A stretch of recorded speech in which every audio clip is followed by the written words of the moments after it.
Hello mga kababayan! Welcome pong muli sa aking humble channel. Thank you for staying with us. At ngayon, i-share ko lang panandalian ang mainit na issue ngayon na nangyayari sa presyo, sa patuloy na pagtaas ng presyo ng gasolina. Hindi lang dito sa atin, maging sa ibang bansa ay nakararanas ng pagtaas ng presyo ng gasolina. Mapa United Kingdom, Australia, at sa atin dito, ang diesel sa ngayon 66, ang silver 79 at ang platinum 80. At ito ay nagbabantapan tumaas pa ng 10 pesos per liter next week.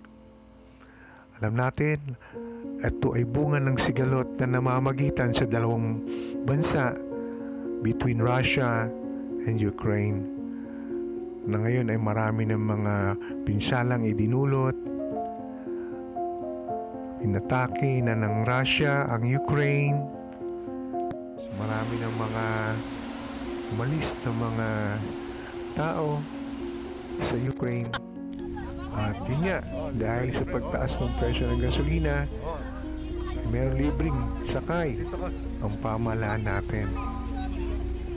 Libre sakay mula sa Manila Police.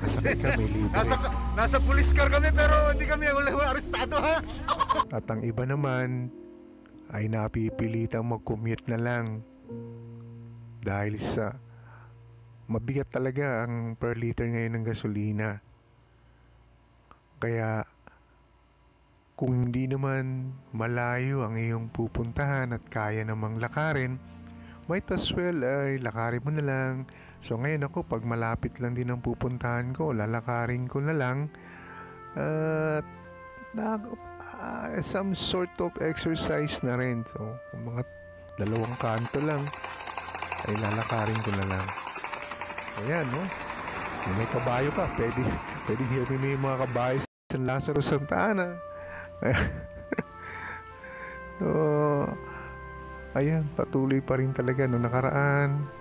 Actually, 70 ngayon, 73, 79, tuloy-tuloy. No? Kung may babalik nga lang itong kahapon na kung saan ang diesel ay 7 pesos, ang unleaded 11.63. Tapos napakasarap magpapultang ng mga panahon siguro, mga presyong ganyan. Kaya nga kung ikaw daw ay matapang ngayon, ikaw daw ay nasa gasoline station, nagpapakarga ng pultang.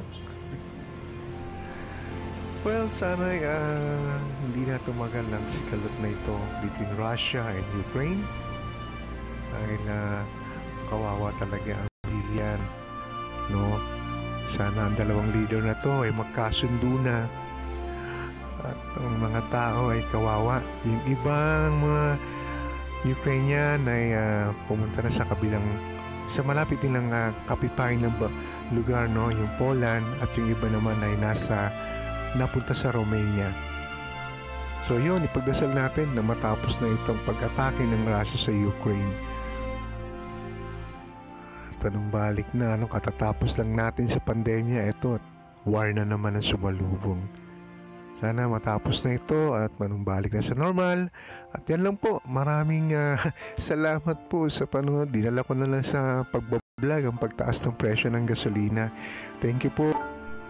Continue praying. Let's hope to be soon over. Thank you. Bye-bye. God bless.